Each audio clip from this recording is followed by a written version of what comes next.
Yang pertama, kami menolak PPKM di Maluku, artinya menolak instruksi wali kota nomor 20 tahun 2021. Karena di dalam instruksi wali kota nomor 20 tahun 2021 terdapat upaya melawan hukum. Karena bertentangan dengan hukum yang kedudukannya lebih tinggi, yakni pasal 28J ayat 2, bahwa yang berhak membatasi masyarakat hanya peraturan perundang-undangan, bukan instruksi. Sedangkan wali kota mengeluarkan instruksi. Seharusnya wali kota kalau paham hukum, dia harus mengeluarkan peraturan wali kota, bukan instruksi. Untuk itu kami menolak PPKM yang diberlakukan di Kota Ambon. Yang kedua, kami menolak surat edaran Kemenak Maluku tentang ditiadakannya sholat Idul Adha.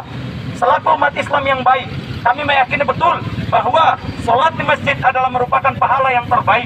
Sehingga kami menolak surat edaran itu, karena itu juga tidak memiliki legalitas hukum yang tepat. Karena juga dia merupakan surat edaran, bukan undang-undang. Kemudian yang ketiga, menuntut pemerintah Kota Ambon untuk melakukan transparansi anggaran COVID-19. Sampai detik ini, sampai hari ini, pemerintah Kota Ambon tidak pernah melakukan transparansi anggaran. Padahal itu bukan rahasia negara. Kita sama-sama tahu bahwa yang berhak ditutupi dari masyarakat hanya rahasia negara. Sedangkan untuk anggaran corona atau anggaran COVID-19 itu bukan merupakan rahasia negara. Maka wajib untuk memberitahu dan transparan terhadap masyarakat di Kota Ambon. Yang keempat, menolak pemberlakuan kartu vaksin sebagai syarat administrasi dalam pelayanan publik. Sebagaimana kita ketahui bahwa dalam undang-undang ketika mau melakukan vaksin 10 hari sebelum itu harus ada pendataan mana yang wajib vaksin dan mana yang tidak bisa divaksin. Hari ini pemerintah Kota Ambon tidak melakukan itu, malah menyuruh semua masyarakat untuk harus divaksin. Karena dengan alasan itulah bahwa sanksi administratif ini hanya berlaku bagi mereka yang namanya terdaftar sebagai yang wajib divaksin namun menolak untuk divaksin. Sehingga untuk sanksi administratif dia tidak dilayani di pelayanan publik. Jadi bukan semua orang tidak dilayani di pelayanan publik apabila tidak memiliki kartu vaksin. Harusnya pemerintah Kota Ambon melakukan pendataan siapa yang wajib vaksin dan siapa yang tidak boleh divaksin. Itu baru benar. Kalau semuanya disamaratakan, maka ini terjadi cacat hukum. Kemudian yang kelima, meminta kepada pemerintah Kota Ambon melakukan evaluasi pada setiap rumah sakit yang menyatakan setiap orang yang meninggal selalu dikaitkan dengan coronavirus 19. Untuk itu kami meminta untuk dilakukan evaluasi kepada rumah-rumah sakit, karena sampai detik ini tidak ada orang yang mati karena corona di jalan, tapi selalu mati karena corona di dalam rumah sakit.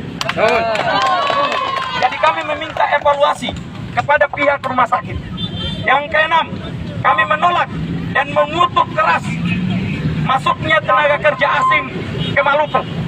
Hari ini isu yang berkembang bahwa tenaga kerja asing akan masuk ke Maluku.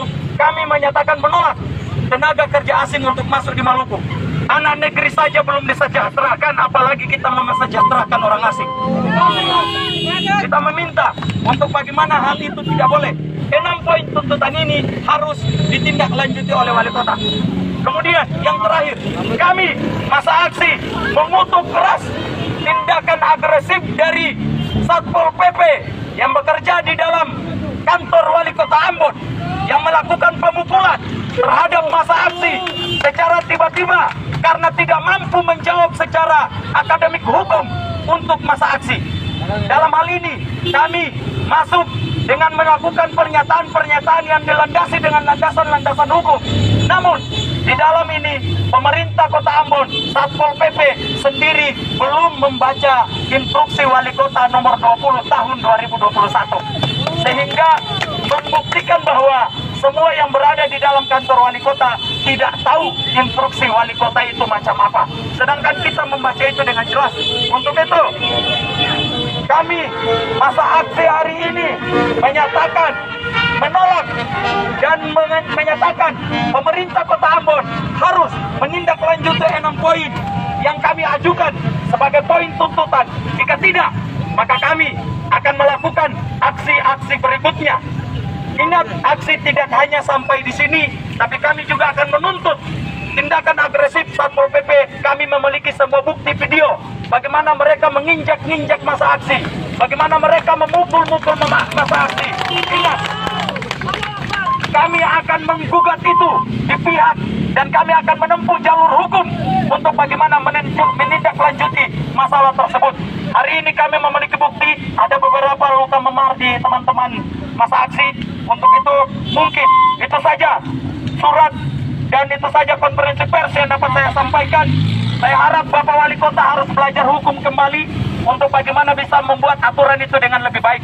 Kenapa tidak mengeluarkan perwali tapi mengeluarkan instruksi? Mungkin itu saja yang dapat saya sampaikan.